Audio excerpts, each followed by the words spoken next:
everybody. We're glad you're here today. History at high noon, refreshments over there. Get up anytime during Ethan's talk. He won't mind. He's going to keep on talking. I'm going to give you some updates about some things going on with the Historical Society. The first thing, and I wrote them down so I'd remember, new exhibits going up in August on the American Legion Centennial and on September the 16th. We have an open house for the American Legion in Coffee County. We're doing food and drinks and just socialization, and we'd love for you to come for that. October the 4th and 5th, once again, we're doing our walk through the cemetery, where we portray people in Coffee County history, and it's going to be a hoot this year. I've got one I haven't asked yet, but I've got several volunteers to portray, and it's not a morbid thing. We just celebrate people's lives, their ex-husbands, the second wife that's buried next to them, all that kind of stuff. So it's a real light-hearted thing. It lasts about an hour. Friday night is at 6 o'clock, and then we come here to the museum for a reception. Saturday's not so lucky. We do it at 10, and then we go home. Tickets are $10. They won't go on sale until after Labor Day, but you can get them from Coffee Alliance with ours or from us. So we're real excited about that. We're even going to expand it in the spring to do business owners in downtown Douglas. Women. We like that. Women. What was the date again, Carol? October 4th and 5th. It's first Friday. We have been invited to be part of Main Street first Friday because actually we are a historic district, so that includes us. But also we just put out a new newsletter. If you did not get one, I have some over here on this table. You're welcome to pick one up as you leave. We have a lot of things going on with the Rosenthal School. Couldn't think of the word there for a second. There's also one in Kirkland that I've got to go find because it's been destroyed, but I got several people that say, oh, I know where it was. My granddaddy went to school there, so when you see me arrested in Kirkland, Georgia for trespassing, you'll know why. It's okay, I know the sheriff. Okay, good. Got a contact. Also, we have our Georgia Tech interns are still here doing the memory project. This is a picture here of integration in Coffee County schools. They've been here all summer. I hate to see them go. They've done so much work, and they are just so dependable. Wish I could keep them all the time. But they're here, and they'll be leaving in August, going back to Georgia Tech. But we have several things going on. We have this newsletter. Please come by and pick it up. We are in the midst of remodeling the museum, reorganizing it, whatever you want to say. And we'd like you to keep coming back so you can see the changes. Okay? Our program today is on Cummorah. That's the way I see it. Is that all right? That's the way I see it. Okay. Cummorah and Utah churches in now Atkinson County, but was Coffee County. And I didn't know anything about them until I was doing research on the Canova family, who was married to, the lady was married to Mr. Ward, and I was in St. Augustine. And I heard that her daddy had sent Mormon missionaries this way, and Mr. Ward took a gun to him and made him leave his property. And I thought, whoa. Then I found an article he wrote in the Douglas Enterprise at that time about the scourge. He also wrote one for Catholics because he was against everybody, I guess, at some point or another. But that's what got me interested. And when I heard what Ethan had, I got so excited. So here today is Ethan Craigue to tell us about Cummorah and Utah. Thank you. I have spent a morbid amount of time with this information and not as much time talking about this information, so if I go to rambling, y'all just yell at me, tell me to get back on track. She mentioned Judge Ward. That's one of several connections to Coffee County from elsewhere through the Church of Jesus Christ of Latter-day Saints that is just uncanny. What are the chances, that you drive 3 or 4 miles southeast of a small town in South Georgia, remote, rural. You see an old, rustic structure that you imagine probably used to be a primitive Baptist church. And your grandmother, my grandmother, told me, oh yeah, that's the Mormon church. And I thought, she don't know what she is talking about. And she would always tell, what do I know? I've only lived here my whole life, you know. It is Cummorah Church, which is on Mr. Orson Adams' farm, southeast of Douglas, is now the oldest standing structure belonging to or affiliated with the Church of Jesus Christ of Latter-day Saints. In my opinion, should be a historical site. It was built in 1907. If this puts anything into perspective for you, Atlanta didn't have a Mormon church in 1907. Coffee County had two. So it's it's anomalous in the typical rural South Georgia religious scene. It's the Baptist and the Methodist show. And Coffee County had this very healthy, very vibrant community of Latter-day Saints. Happy Pioneer Day. Most of the time, whenever I say that, people hear it falls on deaf ears. And they're like, okay, well, la-ti-da. In Utah, they are probably having rodeos and shooting off fireworks, and they're not in school, which I'm not either. I appreciate y'all for that. I teach 7th grade, so I want y'all to know I am tickled to death to be here.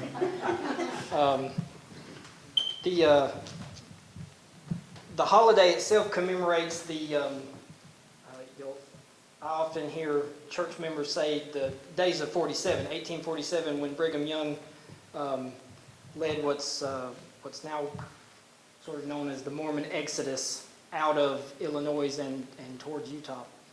I've always felt like in South Georgia, it just flabbergasts me that we don't have a Pioneer Day. We talk all the time about pioneers, and we don't have an established commemoration of that heritage, and I feel like that's an area where the Latter-day Saints and everybody else could find some common ground to celebrate something together. It doesn't make sense to me how we haven't had one of those yet. But anyway, if you have questions during any of this, raise your hand. If I don't see you, holler at me and tell me to shut up for a minute, and I'm happy to answer any questions. I was taught by Dr. John Crowley at Valdosta State, and he used to tell us he did avalanche lecturing. He opens his mouth and everything he knows just comes tumbling out in no particular order. And I tend to get that way whenever I'm talking about this stuff. I get a kick out of driving around, especially if I'm with somebody who is not from here or not familiar, and telling them what different, every stop sign's got a name. What different place names are. We've had communities called Ocean Wave. It's in Ware County. I don't know if you're familiar with the geography, but Ware County's not a coastal county. Balloon, China Hill, Bamboo, all these strange names. And by far the one I get the most about is Little Utah. That is a place that, very much like the word Mormon, started out as a derogatory term. When the elders first came here, they were not greeted kindly, or not universally anyway. And Little Utah was sort of a sneer. It's like, all the Mormons live out there. And eventually, all the Mormons lived out there. And it became sort of they flipped it. It became sort of a source of pride for them. Probably not a little bit, because their numbers were growing and potentially could form a voting bloc, especially once they formed Atkinson County. Cummorah, does anybody happen to, except church members, I assume Latter-day Saints church members would know this, but does anybody else happen to know what Cummorah comes from, the name Cummorah? without going too far into the doctrine, Cummorah is a hill in upstate New York, close to the childhood home of Joseph Smith, where according to Latter-day Saints doctrine, he found the golden plates, which he later transcribed into the Book of Mormon. And one of the early elders that came here as a missionary named the church that. You don't find that elsewhere. Usually, if you go to Waycross, it's the Waycross ward, or the Waycross branch. If you go to Tifton, it's the Tifton stake, I think now it is. Most of the time, LDS churches are named after the place that they're at. If you have a Mormon church and it's in Lakeland, Florida, it's the Lakeland ward. And by the way, as a non-church member, I sympathize with the lingo difference. Every denomination has its own specific set of terms and everything. A ward is just a congregation. A branch is something, and chime in anytime you want to, by the way. Joe Fussell is the reason that my paper happened for me to get my degree at all, or one of the reasons anyway. He's an invaluable source of information on the LDS Church. A branch is a little bit below a ward. It's sort of like a not quite fully organized congregation yet. That being said, that is why it's so significant that here we had 2 wards long before many metropolitan areas had 1 ward. There were lots of places that had branches and Sunday schools, which is even another step down on the hierarchy of organization. But Coffee County, remote, wilderness, rural, backwater Coffee County had 2 very, considering the circumstances, very large congregations of Latter-day Saints. So, all of this is what caught my attention initially to dive into this research. Lots of times when I tell people I'm not a church member, and I tell them how much time I spend working on this research, their next question is, why? What are you doing? My senior seminar for my degree at Valdosta State was on Mormonism in America. My minor in college was religious studies, and that's how I got initially became interested in it. And I always try to make my papers a little bit more localized. It was Mormonism in America, so most of my classmates were writing about the church in Utah or its beginnings in New York, and I really, really wanted to write about home. I always want to write about home. And so that's how I got to the congregations here. That's really all it took. It is a very, very interesting story, considering what was going on in Georgia. In 1879, the biggest splash in the news that Mormons had made was the murder of a missionary. That was pretty much it. That was Georgia's experience with Mormons. It was a particularly hostile state to the LDS Church. And not just a lot of the violence that was committed against early missionaries was not just practical a lot of times. It could get very gruesome and very hateful. So it's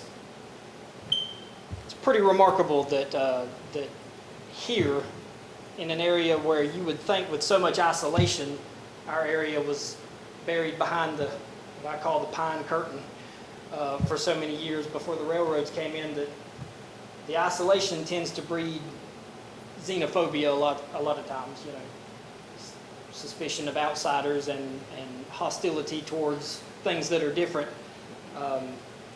And for our area, we had an Episcopal church fairly early.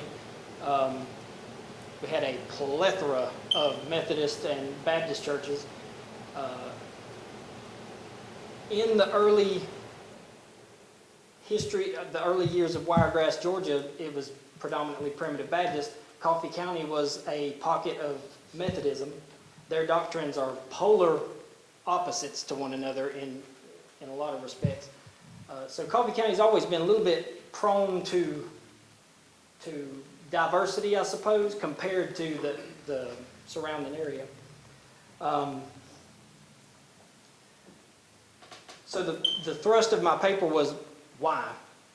Why was it so successful here? Why did it pick up relatively quickly compared?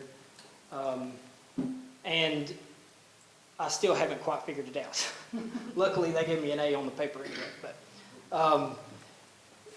a big part of it had to have been the changes going on leading up to the turn of the century. Coffee County in the 1890s was, much like today, rather tense. Changes were happening. The railroads had come in. They had allowed in all this new industry. The pine trees were being cut down at an alarming rate. And people were having to change the way that they lived, or starve, I suppose. And that was putting a lot of strain on society and therefore a lot of strain on culture. What else it did was bring in a lot of outsiders. And now I'm not talking about the LDS Church. I always call it the Tar Heel invasion. North Carolina, it seems, just emptied their logging industry into Georgia about the time that the Wiregrass region was opening up. And with them came their politics, their culture, their status quo, their socioeconomic,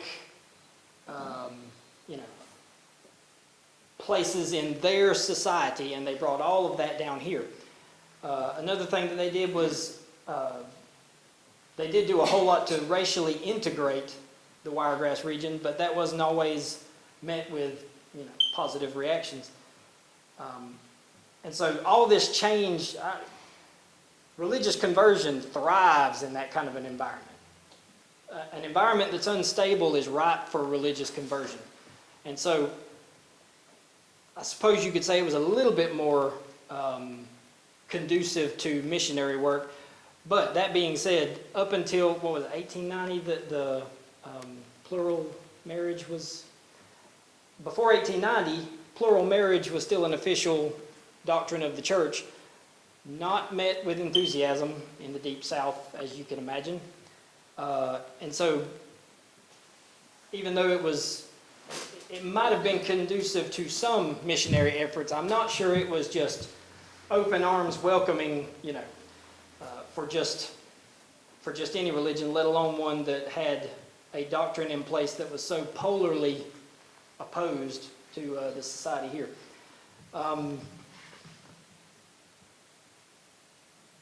We did have several other... and I need to go ahead and start on the Elder Jensen spiel. This is the man's name that I'm about to tell you.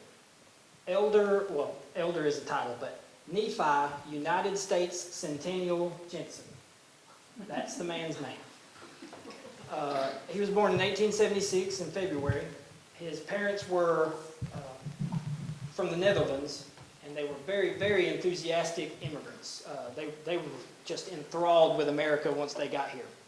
And he was born on the centennial anniversary of the country, and so they named him in honor of the centennial year of the country, and so he has probably one of the strangest names probably in American history. I've never heard of anybody else with that kind of a name. He was dynamic. One of my arguments in the paper, and I think I probably stepped a good ways out on a limb with it, but he is at least a quarter responsible for the success of the church here. There's a stereotype about, fairly common stereotype about Utah, several books I've seen, the great grinning goodness, smiling all the time, everything's going to be all right, And there is an equally opposite stereotype about South Georgia that, no, it ain't. Scowling suspicion, as opposed to great grinning goodness. Elder Jensen was many things, but grinning, he was not. He was a very, very straight shooter. He was no nonsense. He later became, he was a judge for most of his professional life, and he was also the president of the Canadian mission of the church. A mission is an even larger extension of that hierarchy I was talking about. It might be like a diocese for Catholics, but even bigger, because the southern states mission spanned from, I think, Virginia all the way to Louisiana at times. So huge swath of people to be in charge of, and he was in charge of the entire country of Canada as far as the Latter-day Saints go. Very, very effective manager, very effective, brilliant legal mind, I'm led to believe. I read his journals until I've gone cross-eyed, and he had the mind of a lawyer or a judge. And so imagine the confrontation when he came to Douglas and met Warren Preston Ward, and kind of showed him up in an argument. He very calmly, very rationally went about things, and I think Judge Ward might have been just irritated that day or something, but he just wound up, well, as you said, click, click, which in the long run worked out for Jensen, because in Ward's history of Coffee County, I don't know if you noticed, there are a few churches in town that aren't mentioned in the book. There's one church outside of town that is mentioned, and it's Cummorah. And so something happened to sort of soften his attitude towards the Mormons. Nephi Jensen was a great orator. He was a minor celebrity by the time he got done in the Southern States Mission. Doing missionary work down here was notorious for, they only sent the real good ones here, because lots of times it would be very dangerous. That being said, some of the most vibrant and successful missions of the church were in the South. The Florida Conference in particular, which we were a part of. We sort of South Georgia gets lumped in with Florida throughout a lot of the history of the LDS church here. It was one of the most successful missions, and it's because they sent all the best ones to this one conference, because it was sometimes unjustly known for violence, and sometimes very, very justly known for violence. Tarring and feathering and things like that. Just a little bit more about Elder Jensen. He wound up, the man just led a Forrest Gump type life. He was just there when the good stuff happened, always. He was one of the worst train accidents in our state's history. He was on the train, not a scratch. Most of the people on the train, and I might be recalling wrong here, but I'm pretty sure I remember most of the people on the train, there were a lot of fatalities. Not a scratch on Nephi Jensen. He just was touched by something, or whatever however you want to look at it. Went on to be a member of the Utah State Legislature. He was a municipal judge, briefly a Superior Court judge in Utah, in Salt Lake City. And as I said, he was the president of the Canadian mission. And so if you had to pick somebody to get a church started, he was your man. He was very, very good at what he did. And he wrote prolifically. I love people who write. If you're not a person who likes to journal, start journaling, because historians will thank you in the future one day. Whenever you really want to know something and there just aren't the sources there, that is very, very frustrating. But there is no shortage of sources with Elder Jensen. He sort of met people where they were. There's a now pretty, I say famous. This tells you how much time I spend doing this crap. It's not famous at all. It's very unknown to most normal people. But to nerds like me, it's very familiar. At Mount Zion Baptist Church in Atkinson County, we'll just say the congregation was split on the opinion of Mormon missionaries being in the area. And it was nothing more than letting them use the church house for an hour. 1 hour. It almost split the church up. They were ran off several times. There have been several stories about beatings. I did bring one note that was left for the elders in Pearson, Georgia, August 23rd, 1899, to Mormon elders. If you want to get out of this town with whole skin and bones, no scars on your physiognomy,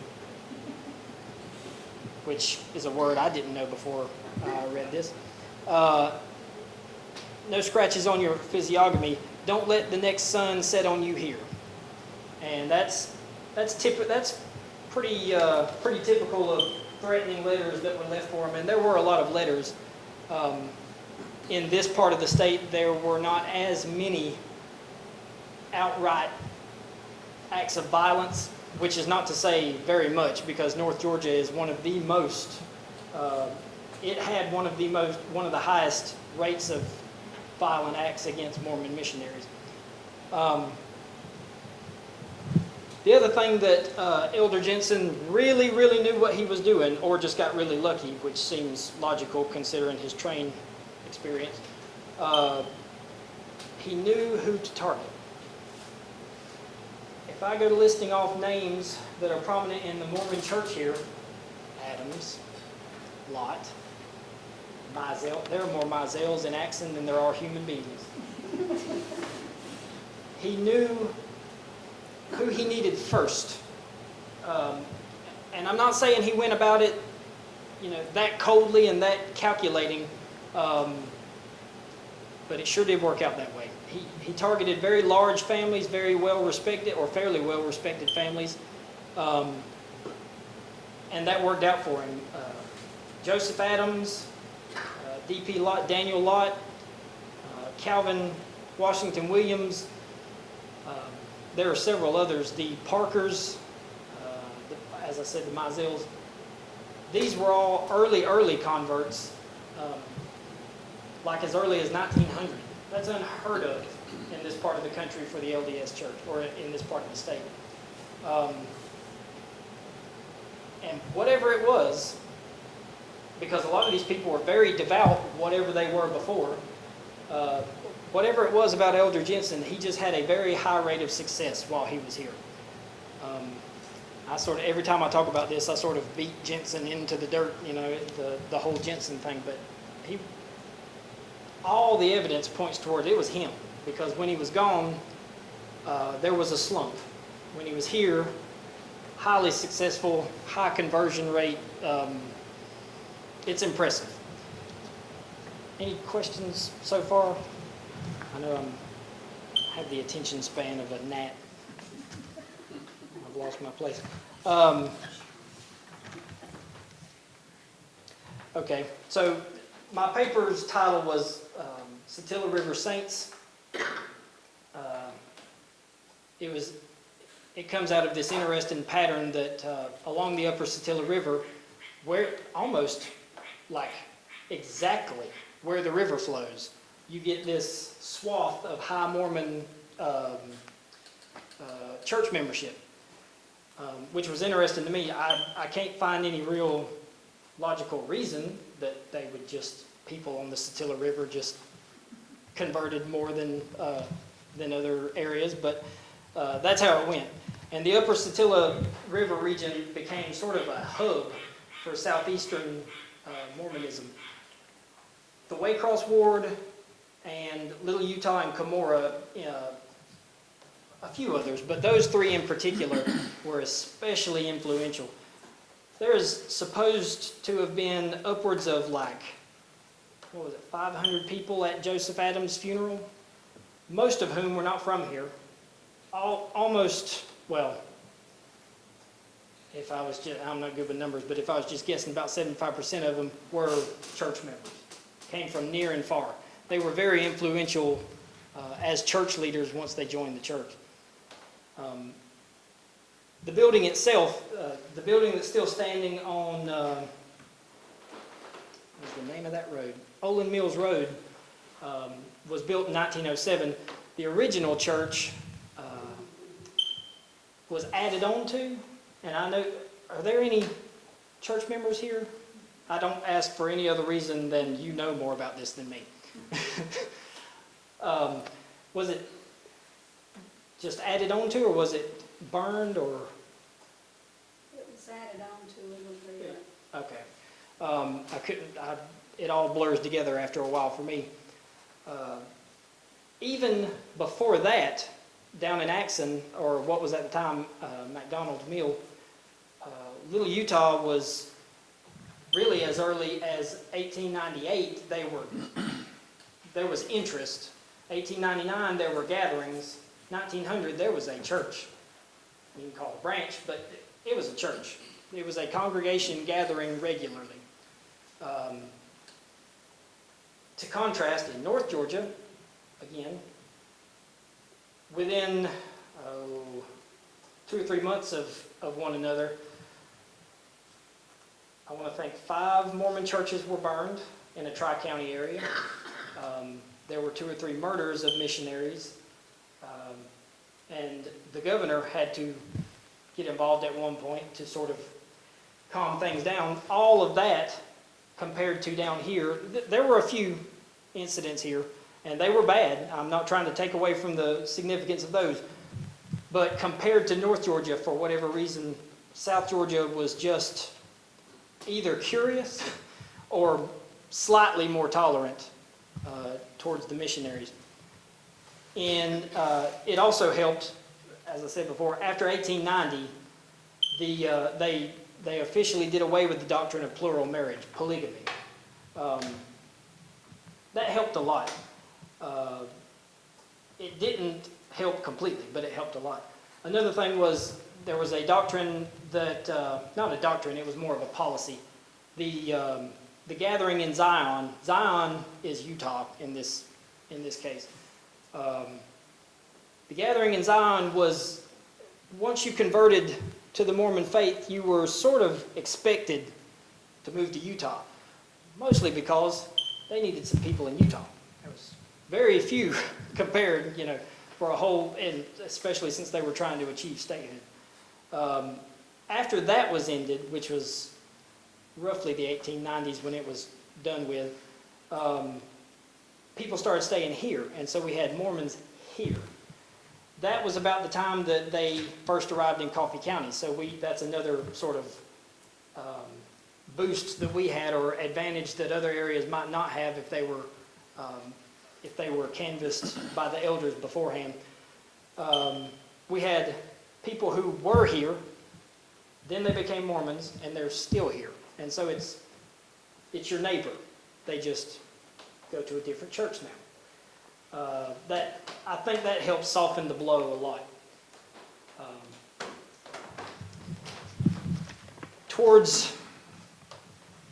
I need to mention the Canovas. I can't believe I skipped over that. All of this started sort of by a chance conversation. It was very serendipitous. There was a very famous murder. Again, there's going to be a lot of that, by the way. Very famous murder in Baker County, Florida, of George Paul Canova. The Canovas were, and you could probably say way more about this than I can definitively, but the Canovas were one of those St. Augustine old money Catholic families. Very wealthy, very well off, big landowners. George Paul Canova, the patriarch of one branch of the Canova family, was interested in what the elders had to say and eventually converted. That was probably the least popular decision he ever made in his life. And he eventually paid for it with his life. Coming back from he became the president of his local branch, his local congregation. It's sort of a lay priesthood. The leader of the church is rotated around. So he was the president of his local church. He had been off at a conference in a neighboring county. He was on the way back. It was dark.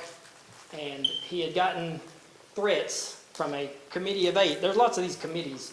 The note I read to you a while ago was a committee of 6. And this was a committee of 8 in Baker County. and he was shot in the head. His widow, Diana Canova, just threw herself into the church. Well, one of her daughters married Warren Preston Ward, the judge here. And I think that kind of forced him to be just a little bit more tolerant. Because you can try to disagree with her, but you got to live with her. So I think that kind of edged him a little bit more towards tolerance or more tolerance of the LDS faith. The whole Canova episode was a totally separate thing. The church still wouldn't have gotten started here, even with all of that, had it not been for a conversation that Miss Canova, Diana Canova, Mr. Ward's, or Judge Ward's mother-in-law, had with Nephi Jensen, who showed up at the right time again. And she just casually mentioned that she had a daughter. She was married to a judge in a place called Douglas in Georgia. And Georgia at the time was sort of, you needed a wild hair before you ventured up there. The church had to tell you to go to Georgia. They were not choosing to in large numbers just by themselves because of it, it was potentially dangerous. And so he and his, they always travel around in pairs, and they're called companions. His companion was Adam Rufus Brewer, who is the one that recorded the note I read to you a while ago. They were the first successful elders to canvass Coffee County. I thought they were the first elders to canvass Coffee County until literally about a week ago, when I found a newspaper article, and apparently there were elders here doing missionary work as early as 1897 in December. And long story short, the headline of that article was "Mormons Not Wanted." So that was not a successful endeavor on their part. And then the very next thing we get is Jensen. I swear I've checked every newspaper in the state between 1897 and 1898. I can't find any other references to elders here in Douglas or in Coffee County, which at the time included Jeff Davis County and Atkinson County. And so we went from Mormons Not Wanted immediately to the in-your-face proselytizing style of Elder Jensen. So, and he would have been probably a great contrast to the last elders that they had seen. Most of them are really young, like as young as 17 sometimes. I think Jensen was getting close to his 30s by that time. He was older than the average missionary. That might have had something to do with it. Where was I going with that? Oh, so the conversation he had with Mrs. Canova, he just so happened, it seems like, just so happened to decide Georgia. And had that not happened, in my opinion, the church might not be quite as successful as it was, as early as it was. All right, so the very first baptism is hard to tell. And I keep going back and forth because it's hard to tell who the first baptism was. As far as we are aware, the first baptism on I suppose what's now the Coffee County side, there were 4. Daniel Lott, Richard and Levi Jewell, and I want to thank Joseph Adams, I suppose, were the first baptisms here. Notice those are all men. Not common at all. You are so much more likely to adhere to the religion that your mother practices as opposed to the religion that, if they're different, as opposed to the religion that your father practices. It's overwhelming. Like, you are way more likely to go with mom's religion than dad's. These were all men, which I think is striking, because part of my family, we have a lot of family that's that were converts to the church. One of them, his wife converted almost initially. It was 1900. He, in the last month of his life, got baptized, and I'm pretty sure it was to satisfy his wife. And so lots of times it was women who were more likely to convert than men. But the first baptisms in Coffee County were for men. On the Atkinson County side, Morning Parker Davis. I'm forgetting the Allen man's first name or last name.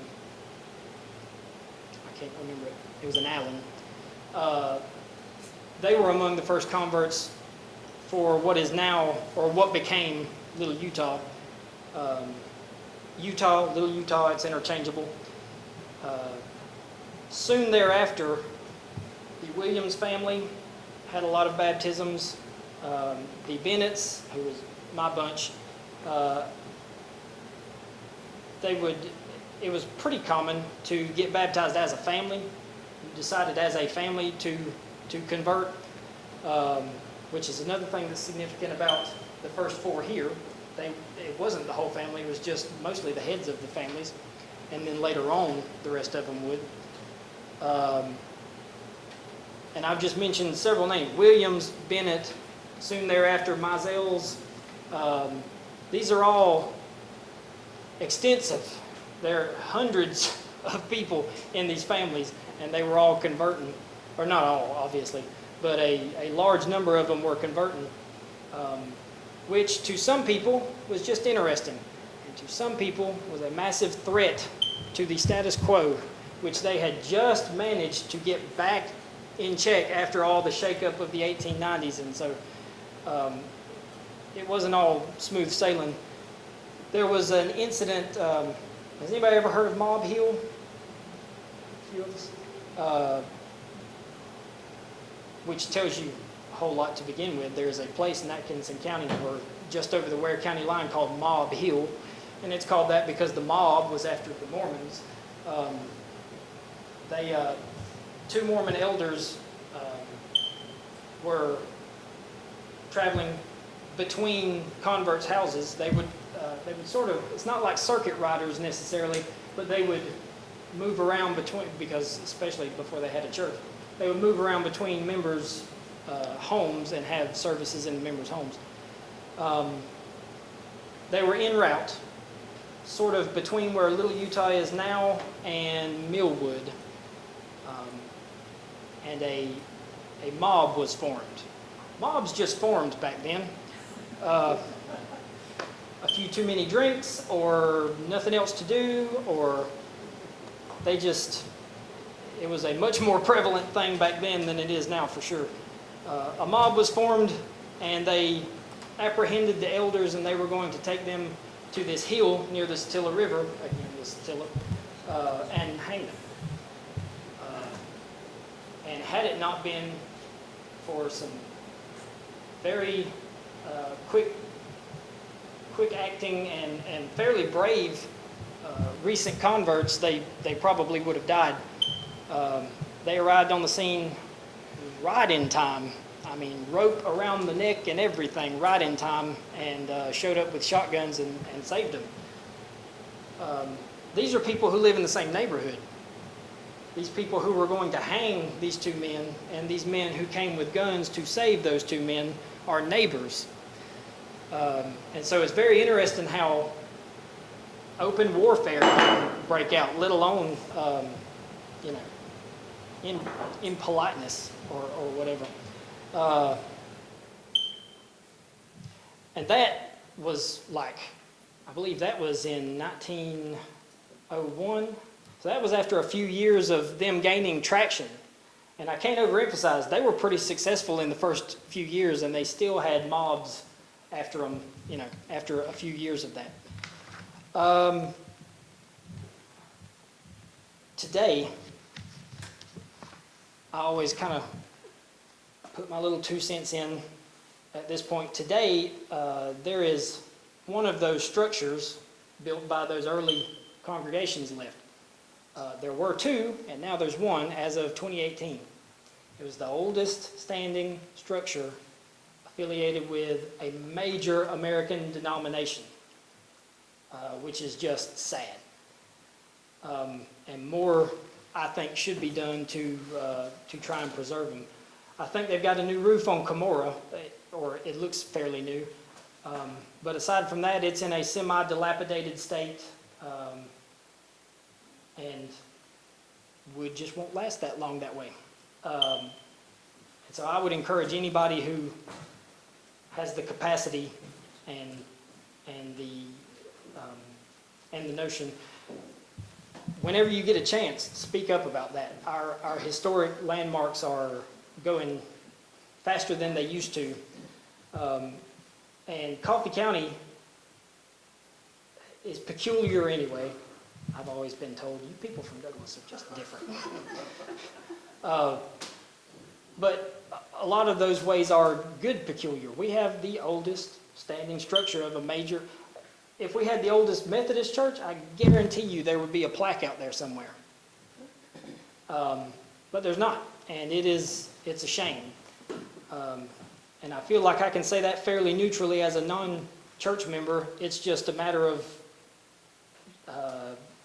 historical preservation and cultural preservation, like it or not. And we're much more tolerant these days, obviously, than they were back then. But like it or not, Mormonism is a big part of our culture here. And that's not a bad thing, and that's not a good thing. Baptist culture is a big part of our culture here too, and that's not a bad thing or a good thing. It should be, more should be done to try and preserve as much of that as possible. So, end of soapbox rant. There were obviously pitfalls, but ultimately the churches here have coursed upwards, which is not what you can say for a lot of LDS churches across the South. In Marianna, I believe it was Marianna, Florida, 2 or 3 tar and featherings, and then the church was done. They just wouldn't send missionaries back there. It's too dangerous. Varnell Station, where Elder Standing was famously martyred, for a long time couldn't get missionaries to go back there because obviously I don't want to get murdered. I'm not going there. And Georgia in particular was one of those states, Georgia and Tennessee especially, were they had gotten famous for violence. And so, as much as can be done, how am I doing on time, by the way? Yeah, about that. Okay. As much as can be done to sort of promote this history, this legacy, which, as far as I can tell, I mean, I've spoken to a lot of church members who had no clue about any of this, especially the ones that are closer to my age.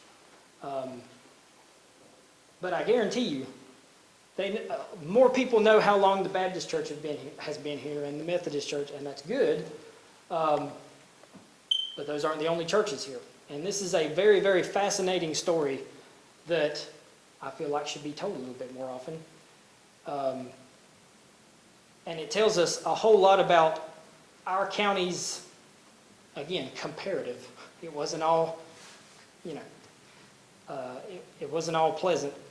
But comparatively, our county seems to have been more tolerant, or at least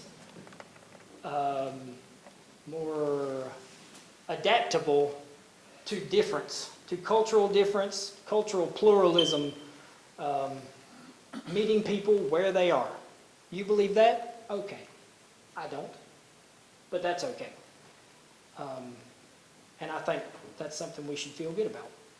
And it should be told more. So, any questions? Yep, that's usually the reaction. Other than the practice of multiple wives, what's the difference now?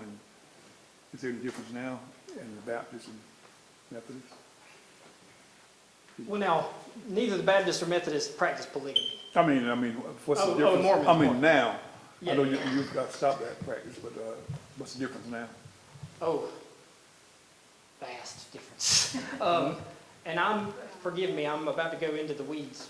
I'm a religious studies nerd, but Mormons are restorationists, whereas mainstream Protestantism, for the most part, goes by the word of biblical text, and for some denominations, rituals and traditions. The Mormon faith operates under a prophet. The leader of the church is considered a prophet. And so it's active still. It's still moving forward. Things change, doctrines change. And the third testament of the Book of Mormon is what they are more famous for. That's the big difference that everybody notices, is that they've got another book. They don't just have two, they have another one. I could go on all day. I feel like I'm shortchanging you, but Yeah, you answered. any other questions? Thank you Ethan very much. I Thank you. enjoyed that. It's all over the history. Thank you so much. And if anybody would like a postcard, it's of Cummorah Church. It is a really pretty postcard. You're welcome to take one today. You can even have to. Oh, cool.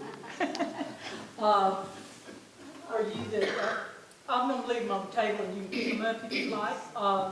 We had a book signing here June 7th. Some of the Adamses and all were here for that. And, Mary came and called me the Sunday after. She said, we went to Cummorah. The grandchildren were excited about that church. And she said, what are they doing to restore it? I said, I don't know. Why don't you call Cousin Connie? So, but it's just to me, that's one of the saddest things in our history in our county is the loss of the buildings. People keep up a cemetery, but they'll let a church fall like that.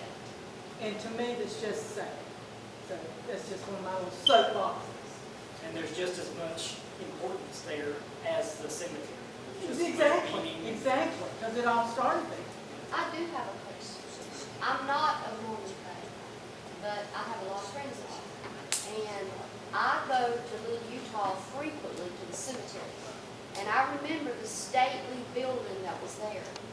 And it was sold, my understanding, it was sold to a hunting organization that moved it. And I'm realizing now you're Ray Fussel's son, so you can probably answer this. Why do you think the Mormon church elected to sell that? Because they moved it out past 17 River and was going to make a lodge. And it's really... And see, I didn't even know that they were going to make a lodge out of it. They're probably up now. Yeah, it was sold to a private entity. Someone lived in it as a home for several years. That's right. But it's been demolished ever since. So it's completely gone now? And that's sad because... And it was a beautiful building. It was. It was impressive. Okay. Well, I thank you all for coming. Please get refreshments to leave or to go if you'd like. You don't mind that a bit. Get a postcard. I will tell you one project we're going to start. I'm meeting with the men from Michigan next month. We're going to do gems of Coffee County. This is going to be like what I call a coffee table book. The Cummorah is on our list to do the history and the picture and all that before it's gone. But we're going throughout all the county, taking pictures of these places and get the history before they all disappear. Kind of like Vanishing Georgia. So, if you'd like interested in that, just let me know. When we get together and go our list, you already know. We'll just go with that, and we'd love to have input from the community if you have something that you think might fit the program.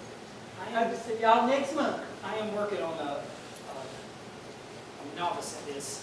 It's new to me, but I am working on a website to sort of a narrative for that story. And I'll get all Let me know what it is, and I'll post it out. Okay? I also have newsletters for the Historical Society if anybody's interested in seeing one, what we do and what we have and what we're planning. So please come by and take one of those. I'll put them right on this table, right in front of Aggie. Y'all can just get it as you go by. Okay, thank y'all. Come back. We'd like to see you every month.